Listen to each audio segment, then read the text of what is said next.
আসসালামু আলাইকুম। Hello everyone, welcome back to my channel. সুপ্রিয় দর্শক, সবাইকে স্বাগতম জানিয়ে আজকে আরেকটি রেসিপি নিয়ে চলে আসলাম। রেসিপিটি হলো গাওয়া ঘি। একদম সহজভাবে দেখিয়ে দিব আজকের পর্বে। চলুন রেসিপিটি দেখা যাক। বিসমিল্লাহির রহমানির রহিম। আমরা দুধটিকে ভালোভাবে জাল করে নিয়েছি। দেখতে পাচ্ছেন দুধের মধ্যে কত ঘন মালাই আসছে। চামচের সাহায্যে মালাইটিকে উঠিয়ে নিচ্ছি। সেমভাবে আমরা অনেকগুলো মালাই জমিয়েছি।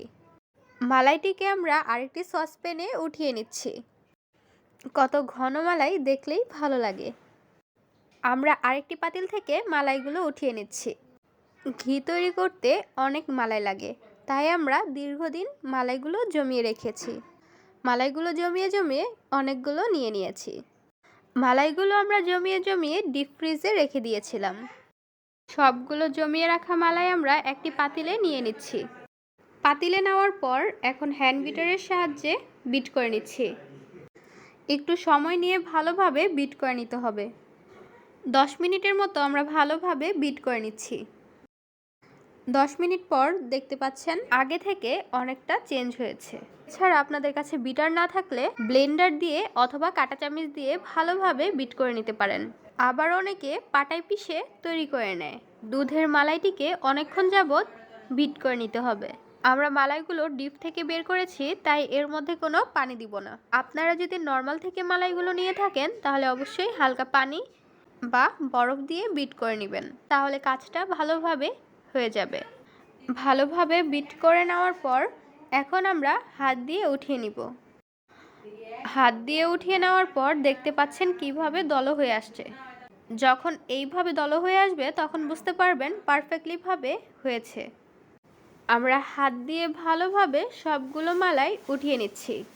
মালাইগুলো উঠিয়ে নেওয়ার সময় অবশ্যই দেখবেন পানি যেন না ওঠে।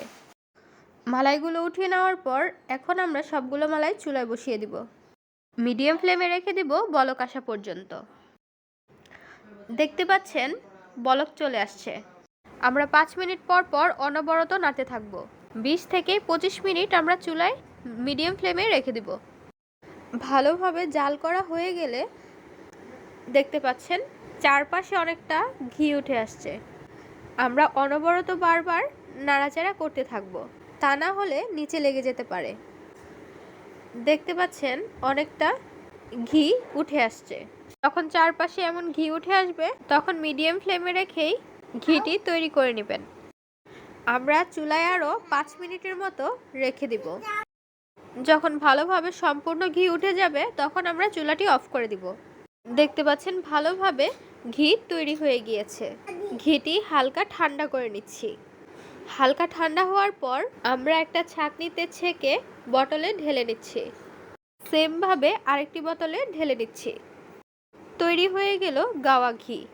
দুধের সর বা মালাই দিয়ে আপনারা খুব সহজেই এই ঘিটি তৈরি করে নিতে পারেন।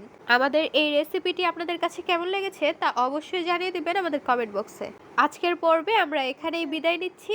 গাইস, আসসালামু আলাইকুম। ভালো থাকবেন সবাই।